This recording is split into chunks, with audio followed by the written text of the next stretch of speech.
আসবো এর আগে জাহিদ হাসান আপনার কাছে সংক্ষেপে জানতে চাই যে আপনারা যে মন্তব্যটি করেছেন হান্নান মাসুদ যে কথাটি বলেছেন চাঁদার ব্যাপারে আপনার কাছে কোনো স্পেসিফিক এভিডেন্স আছে কিনা? আচ্ছা, নাসির ভাই যেটি বলেছেন যে মাসুদ যখন এই কথা বলেছেন নিশ্চয়ই তার নাম ধরে স্পেসিফিক বলা উচিত ছিল, আমি সেটি মনে করি।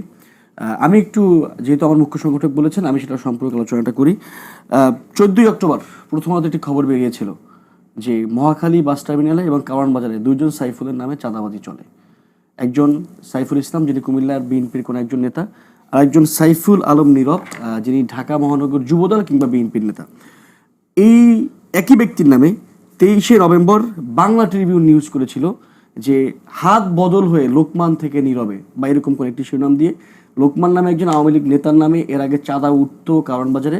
সেখান থেকে যে সাইফুল আলম নীরবের কথা আমি আপনাকে খানিক আগে বললাম, সেই নীরবের নামে এখন চাঁদাবাজি হয়। সুতরাং মাসুদ যে কথাটি বলেছেন, মাসুদের এই কথার ভিতরেই একটা স্পেসিফিকেশন আছে, যেটা হয়তো মাসুদ কোনো কারণে এক্সপ্লেন করেনি, সেটা আমি এক্সপ্লেন করলাম। আমি একটু আসি সমন্বয়কদের নিয়ে যে কথা হচ্ছে, আমি একটু সেটা নিশ্চয়ই আমাকে এক্সপ্লেন করতে হবে, এরপর আমি ঐক্যের জায়গাতে নিশ্চয়ই যাব। দেখুন, আমি আজকেও বলি, এর আগেও আমরা 5ই আগস্টের পরে বারবার বলেছি যে আমরা যে কথাটি আমি বিরতির আগে বলছিলাম যে 5ই আগস্ট পর্যন্ত আমাদের লড়াইটা এত বেশি দীর্ঘ হয়নি যে আমরা সারা দেশের সকল মুক্তিকামী ছাত্র জনতাকে সাংগঠনিক কাঠামোর মধ্যে সংগঠিত করব। সেই সময়টা আমরা পাইনি, মাঝখানে কারফিউ ছিল, আমাদের সমন্বয়কদেরকে তুলে নিয়ে যাওয়া হয়েছিল ডিবির গারদে।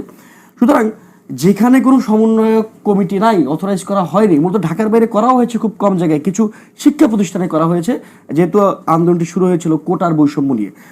সেখানে ছাত্ররাই মূলত মূল স্টেক হোল্ডার ছিল। সুতরাং যাকে সমন্বয়ক হিসেবে কোনোভাবেই স্বীকৃতি দেওয়া হয়নি, তিনি যখন সমন্বয়ক নামটি ব্যবহার করেন এবং বৈষম্য বিরোধী ছাত্র আন্দোলন ব্যবহার করেন, তখন বৈষম্য বিরোধী ছাত্র আন্দোলনের একটি মাত্র দায় থাকে, তাকে ডিজোন করা, এর বাইরে কোনো দায় থাকে না। সুতরাং আমরা সেই ডিজনটি একাধিকবার মানুষের সামনে খোলাসা করেছি যে সারা দেশের যেখানেই সমন্বয়ক নাম নিয়ে কেউ চাঁদাবাজি করবে, নিয়োগ বাণিজ্য করবে, মাতব্বরি করবে, তাদেরকে সোজা ধরে পুলিশে দিয়ে দেন, আইন তাদের বিধি ব্যবস্থা অনুযায়ী বিচার করবে। এই কথা আমি আজকে আবারও বলছি।